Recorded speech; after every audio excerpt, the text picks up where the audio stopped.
Hi, Linda. Maybe this will help you. And those of you wondering about a vibratory tumbler, I'm now in the polish stage. But everything I tell you today will apply to the grit, no matter whether it's the coarsest grit or the finest grit, all the way through the polish, okay? Big secrets to this. Rinse your rock off, drain it through a screen, let it dry out some. Then add it to the tumbler. The moisture on the rocks is more than enough moisture.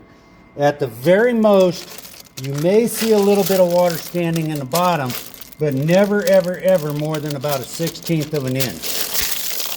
If I can clear these rocks out, we might be able to see it. I don't know. There might not be any. Yep, you can see a tiny, tiny amount. That's about a 32nd of an inch down there in the bottom. Okay. Now, these ceramics, if your rocks lose volume, which by the time you get to the polish stage, they may lose some volume, you can add ceramics in a polish stage. I would never ever in a vibratory tumbler do it before that polish stage. Some people do. I don't recommend it. I think it's a waste. You'll eat up your ceramics and have to buy more. Okay. And it's not going to help the rocks any. Okay. The other thing is, you notice how full the bowl is. At least half full. The first problem I see with people is they add a pound of rocks to a big tumbler like this. That's not going to cut it. That thing has to be full. If you get too many rocks in, they will actually crawl up and fall over the side. Okay? Now, once you get your rock in there, you're going to turn on the tumbler.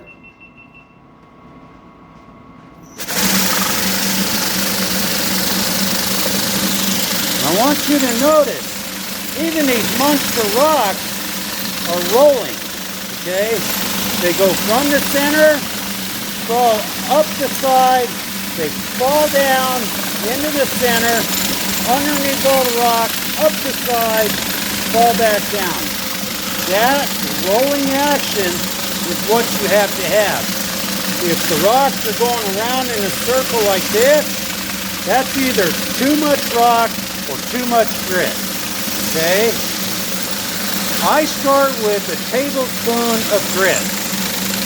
And I add maybe 2 or 3 tablespoons.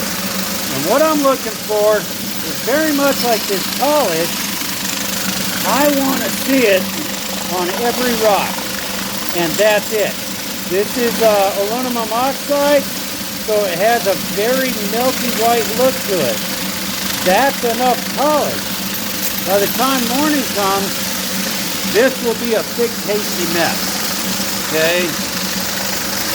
Never ever add water. If your rocks are wet, they're wet. That's all you need. Okay?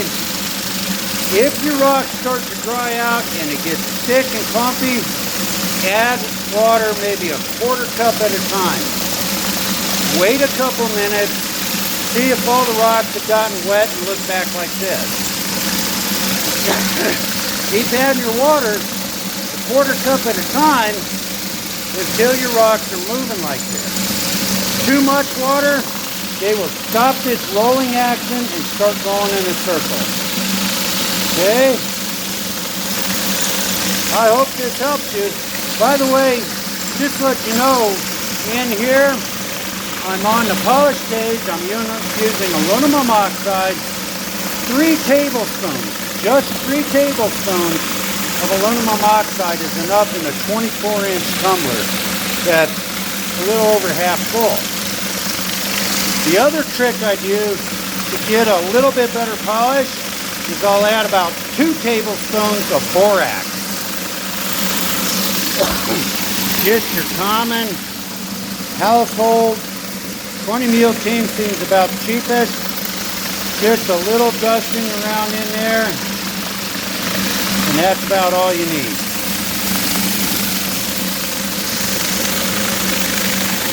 I don't know quite what it is in the borax.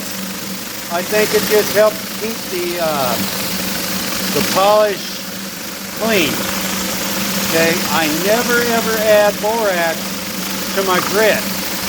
I'll add it at the end of the stage when I fill it with water to clean it out. That's the only time I ever add borax to the grit.